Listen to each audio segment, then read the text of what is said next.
Hi everyone! I've got a great card for you today that pleases everyone, right from the littlest of kids to the big kids and the little kids at heart. I'm trying to keep my glasses down because the reflection from the window is so bad. It's so lovely and sunny in Melbourne today. It's a treat. Anyway, back to the card. So this is my balloons card. I love this card so much and it's such a crowd pleaser. Everyone loves balloons, right? I mean, these days we try not to use balloons because they are better for the environment, but these ones, paper balloons. So let me show you how to make this one. So to make the beautiful balloon card, you're going to need a punch. Now, you could use a die, but it will take you a lot longer. A punch means you can just simply keep punching out the balloon. So you can get these places like Spotlight, and it just does the one design. So for the balloons, you don't have to do balloons, you could do stars, you could do hearts, you could do butterflies even. The choices are endless to what you want to turn your card into, what type of balloon you'd like. So some options for you. Let's pop those to the side. So I'm going to start with my blank card, and the first thing I like to do is just make my little tag, which we're going to put on last, but we will just add our little adhesive squares too. For those of you who may not have watched one of my tutorials before, I use these a lot and they just add so much dimension to your card because they give it a bit of height. We're going to pop that to the side. We're going to use a mixture of those today. Some flat balloons and some with squares on them. So all I simply do is I grab my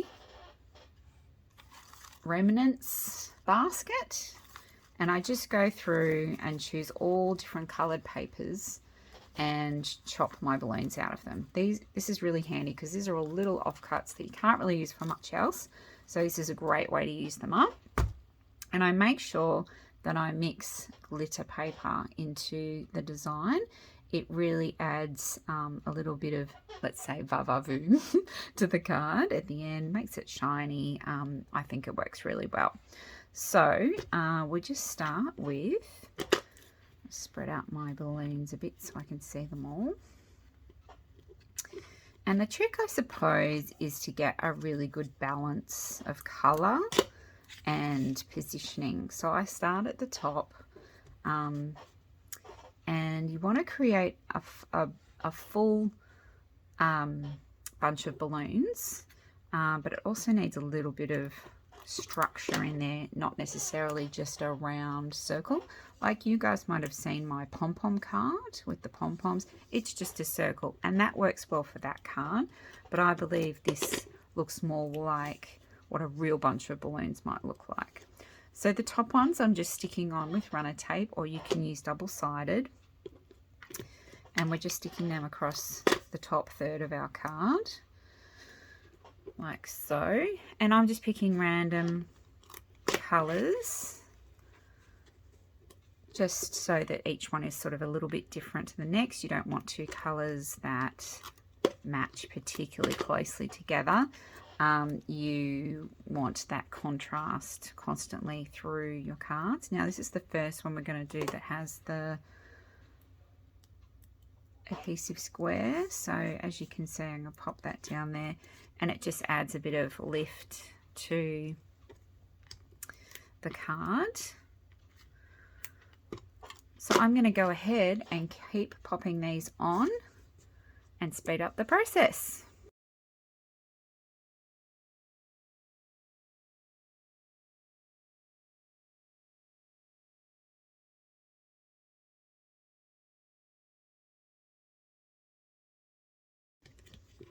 Okay, all our balloons are stuck down, and as you can see, I just layer from the top down, add sporadic ones with a little bit of volume under them, and once you get to this point, you need to grab a marker of some description, and we're just going to draw on the tails. Now, it's just to give the appearance of a few tails, so I just do a little swish from a couple of the balloons, usually about 4, just like so. up to you.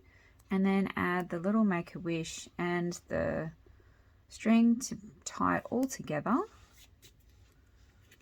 And as you can see, it's not a circle, it's got a bit of ins and outs and dimension, and it's just one of my favorites. Thanks for following along.